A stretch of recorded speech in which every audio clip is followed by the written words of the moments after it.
Assalamualaikum warahmatullahi wabarakatuh. Selamat pagi anak-anakku. Dari kelas 11 TKJ 1 sampai kelas TKJ 4, apa kabarnya? Semoga kalian masih tetap sehat dan masih tetap semangat di pagi hari ini ya. Oke, hari ini kita masuk pada pertemuan keempat dengan materi cara kerja DHCP server dengan mata pelajaran administrasi sistem jaringan. Nah, lanjutan dari minggu lalu ya. Oke, kita singgung sedikit tentang pengertian DHCP, yaitu adalah protokol pengalamatan host secara dinamis. Dalam sebuah jaringan yang besar, akan ada bagian yang pengalamatan IP address tidak begitu kritikal. Di bagian ini, pengalamatan IP bisa dilakukan secara dinamis dan otomatis. Apabila dalam sebuah jaringan diwajibkan memberikan IP satu persatu dengan manual, maka akan memakan waktu yang sangat lama. Misalkan ada jaringan dengan pengguna 1.500 orang, maka akan membutuhkan pengaturan alamat IP secara manual di tiap komputer sebanyak 1.500 kali. Seperti itu. Nah, cara kerja DHCP. DHCP server bekerja dengan cara menawarkan diri sebagai DHCP server dan menawarkan IP kepada host yang terhubung. Host akan meminta alamat IP kepada DHCP. Lalu DHCP server akan memeriksa apakah masih ada alamat yang tersedia dan alamat apa saja yang tersedia itu.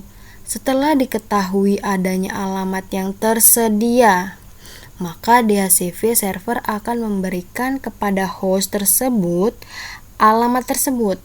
DHCP juga menyimpan informasi tambahan seperti DNS server yang harus digunakan, beserta develop gateway-nya.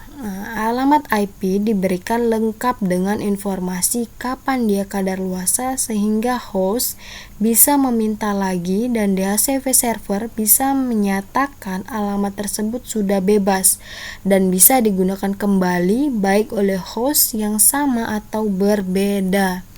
Nah, seperti itu. Nah, berikut ini adalah konsep DHCP. Bisa dilihat di sini adalah skema atau alurnya ya. Nah, di sini DHCP. Di sini terus ada host meminta alamat, kemudian dilihat apakah tabel alamat IP masih mempunyai alamat tersedia. Jika iya, maka dia akan memberikan alamat IP beserta waktu kadaluarsa dan informasi tambahannya. Nah, berikut setelah itu lalu catat IP yang telah diberikan dan ganti status di tabel bahwa IP tersebut telah dipakai. Nah, jika tidak, maka tolak permintaannya. Oke, seperti itu ya. Nah, kita masuk pada mesin DHCP server.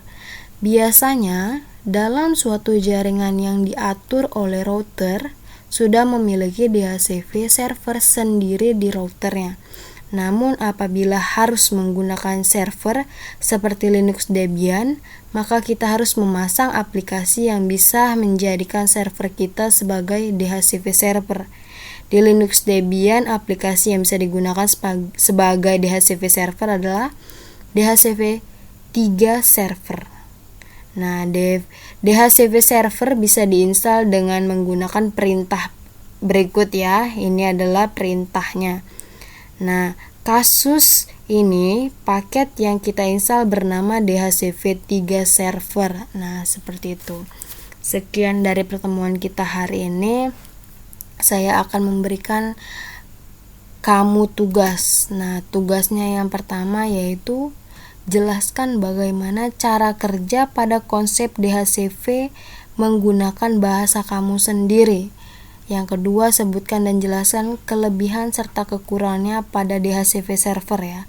Kerjakan di double folio, kumpulkan di hari Sabtu dengan ketentuan jam yang sudah ditentukan. Oke. Apabila kurang jelas atau ada pertanyaan, boleh tinggalkan di kolom komentar. Nanti saya akan jawab, oke. Nah, sekian pertemuan kita pada hari ini. Kita akan lanjutkan di pertemuan kita minggu depan dengan pertemuan yang berikutnya. Demikian, wassalamualaikum warahmatullahi wabarakatuh. Selamat pagi.